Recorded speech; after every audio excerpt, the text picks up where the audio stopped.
शान्ताकारं भुजगशयनं पद्मनाभं सुरेशं विश्वाधारं गगनसदृशं मेघवर्णं शुभांगं लक्ष्मीकान्तं कमलनयनं योगभिर्ध्यानगम्यं वन्दे विष्णु भवभयहरं सर्वलोकैकनाथं। नमस्कार, मैं कावरी कुमारी, सहायक प्राध्यापक साहित्य, जूठालाल संस्कृत महाविद्यालय, मझौलिया, पश्चिम चंपारण। आज शास्त्रीय प्रतिष्ठा प्रथम खंड के छात्रों के लिए साहित्य दर्पण से काव्य प्रयोजन की प्रामाणिकता एवं अनुबंध चतुष्टय बताने जा रही हूँ।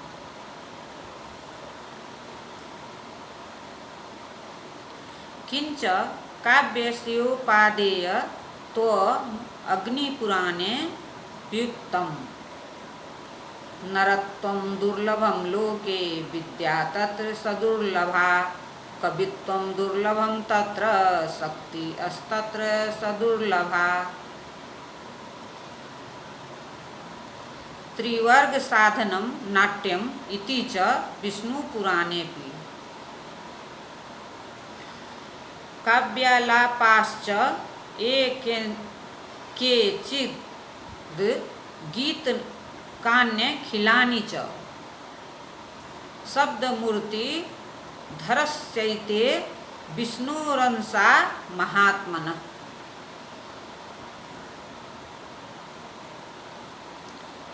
तेन हेतुना तस्य काव्यस्य स्वरूपं निरूप्यते। तथा ही यदि दोषरहित सैव काव्यतमांगीकार अस्तदा न्यकारो हयमेव मे यद रयस्त त्राप्यसौ तापसः।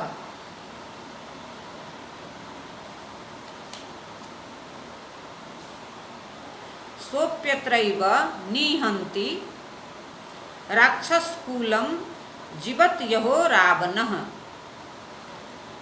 धिग् धिक् छ क्रजितं प्रबोधितवता किं कुंभकर्णेन वा।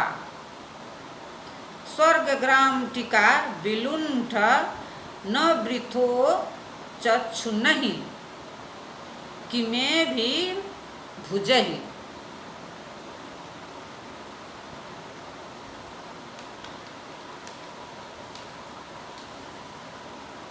साहित्य दर्पणकार ने इस उपयुक्त प्रयोजन खटक की समीक्षा में काव्य और काव्यलोचन के पुरुषार्थ प्राप्ति रूप समान प्रयोजन का निष्कर्ष निकाला है।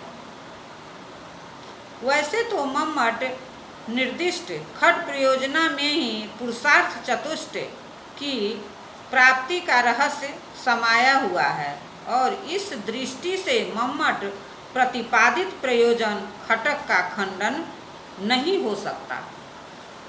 किंतु इतना अवश्य है कि जो बात मम्मट के मत में गूढ़ रूप से है वह विश्वनाथ कविराज के समीक्षण में स्पष्ट हो गई है। प्राचीन अलंकार शास्त्र में शास्त्र के अधिकारियों और काव्य के सामाजिकों में कोई वैदिक भेदभाव नहीं बताया गया है, किंतु विश्वनाथ कविराज ने शास्त्र के अधिकारियों को परिणत बुद्धि और काव्य के सामाजिकों को सुकुमार बुद्धि मानकर दोनों के व्यक्तित्व का भेद स्वीकार किया है। विश्वनाथ कविराज की इस मान्यता का आधार संभवतः समान देशीय किंवा समानकालीन जन समाज की प्रवृत्तियों का विश्लेषण है।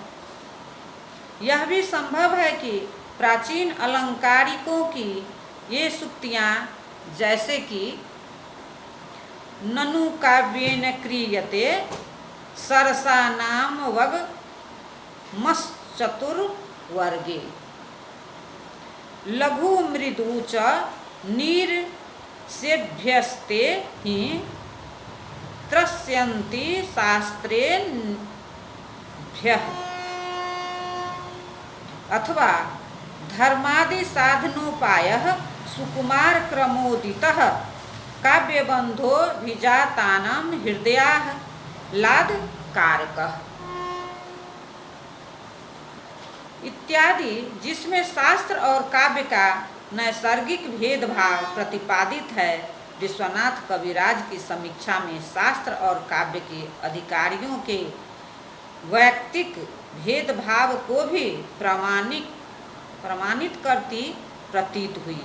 चाहे जो भी हो, विश्वनाथ कविराज ने शास्त्र और काव्य के अधिकारियों के व्यक्तित्व का जो भेद प्रतिपादन किया है वह कोई कपोल कल्पना नहीं, किंतु एक मनोवैज्ञानिक सत्य है। आधुनिक मनोविज्ञान शास्त्रियों ने भी कवि किंवा सहृदय को अंतर्मुखी वृत्ति वाले और वैज्ञानिक किंवा विज्ञान प्रेमी को बहिर्मुखी वृत्ति वाले सिद्ध किया है। कविराज विश्वनाथ की धारणा में सुकुमार बुद्धि और परिणत बुद्धि का जो अभिप्राय है, उसमें आधुनिक मनोविज्ञान शास्त्र के उपर्युक्त व्यक्तित्व विश्लेषण का भी रहस्य बहुत कुछ अंतर्निहित है। इतना ही क्यों, काव्य की उपयोगिता में तो शास्त्रों और पुराणों का भी प्रमाण है। अग्नि पुराण का यह कथन है, सबसे पहले तो संसार में मानव जन्म दुर्लभ है, इससे भी दुर्लभ है विद्या लाभ, उससे भी दुर्लभ है कवित्व और जिसे कभी प्रतिभा कहते हैं,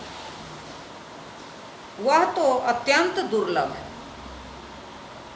और यह भी नाट्य एक ऐसी वस्तु है जिससे धर्म, अर्थ और का रूप पुरुषार्थ की प्राप्ति हुआ करती है। इस संबंध में विष्णु पुराण का यह उल्लेख है। समस्त काव्य साहित्य की व समस्त संगीत वस्तुतः शब्द मूर्ति भगवान विष्णु के ही अंश है।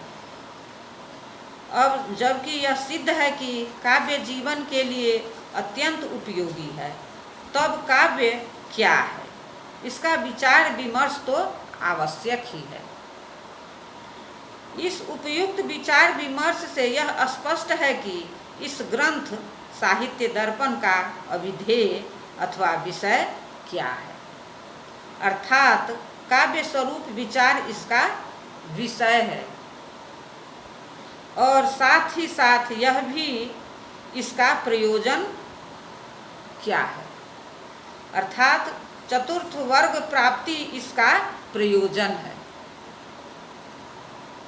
इसका अधिकारी कौन है, अर्थात काव्य प्रेमी सामाजिक जन इसके अधिकारी है और इसका संबंध क्या है, अर्थात साहित्य दर्पण और काव्य में प्रतिपादक और प्रतिपाद्य का संबंध है। किसी भी विषय के शास्त्रीय ग्रंथ में अनुबंध चतुष्ट का रहना अनिवार्य माना गया है। अनुबंध चतुष्ट की मर्यादा की रक्षा इसी उद्देश्य से की जा रही है जिसमें किसी भी विषय का ग्रंथकार अपने विषय से इधर उधर न बहक जाए। अनुबंध चतुष्ट का अभिप्राय है अधिकारी, विषय, संबंध और प्रयोजन, इन चार तत्वों का तत्रानुबंधो नामाधिकारी विषय संबंध प्रयोजनानि वेदांत सार। यहाँ साहित्य दर्पण जैसे काव्यालोचनात्मक ग्रंथ के अधिकारी वे लोग बताए गए हैं जो काव्य तत्व के जिज्ञासु हैं। वस्तुतः ऐसे ही लोगों को ध्यान में रखकर विश्वनाथ कविराज ने यह ग्रंथ लिखा है। इस ग्रंथ का विषय है काव्य साहित्य। इस विषय के श्रवण, मनन और निदिध्यासन का मानव जीवन में एक महान उपयोग है, क्योंकि यह एक पुरुषार्थ है और इसकी प्राप्ति मानव जीवन की एक पूर्णता है। इस विषय और इसके प्रयोजन में एक घनिष्ठ संबंध है, क्योंकि इस विषय के अवबोध से पुरुषार्थ प्राप्ति संभव है। काव्य क्या है? इस प्रश्न के समाधान में एक काव्याचार्य, काव्य प्रकाशकार आचार्य मम्मट का यह कथन है। काव्य यह शब्दार्थ युगल है जो दोष रहित हो, गुण सहित हो और यथासंभव कि वह यथास्थान अलंकृत भी हो तो कोई क्षति नहीं। किंतु काव्य स्वरूप का उपयुक्त निरूपण इसलिए यतियुक्त नहीं कि यदि दोष रहित ही शब्दार्थ युगल काव्य हुआ करे तब यह सूक्ति तो काव्य होने से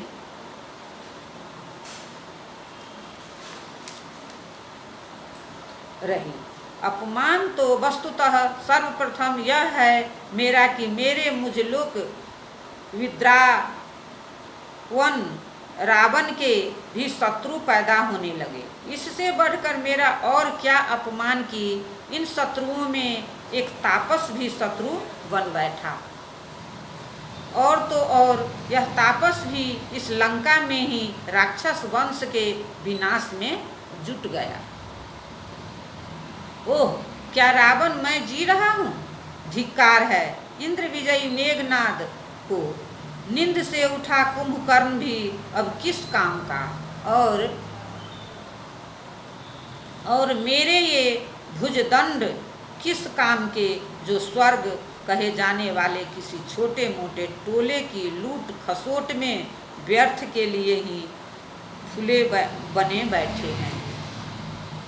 यह सूक्ति इसलिए काव्य नहीं हो सकती क्योंकि यहाँ विधेया विमर्श दोष आ पड़ा है। विधेया विमर्श दोष इसलिए आ पड़ा है क्योंकि यहाँ कवि ने वाक्य रचना के सामान्य सिद्धांत उद्देश्य विधेय भाव के पूर्व पश्चात भाव के नियम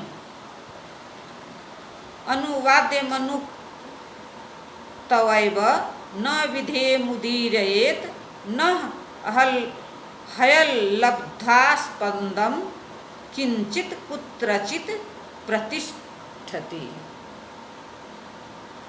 का स्पष्ट उल्लंघन किया है। एक बार तो इस नियम का उल्लंघन अयमेव नकारः के स्थान पर नकारो हयमेव करके किया गया है और दूसरी बार किया गया है एविर्भुजहि वृथा के बदले वृथोक्षुणः कि में भी भुजः इत्यादि रूप से वाक्य विन्यास करके यहाँ वृथा रूप विधेयांश जिसे प्रधानता देनी चाहिए समास में डालकर अप्रधान बना दिया गया है।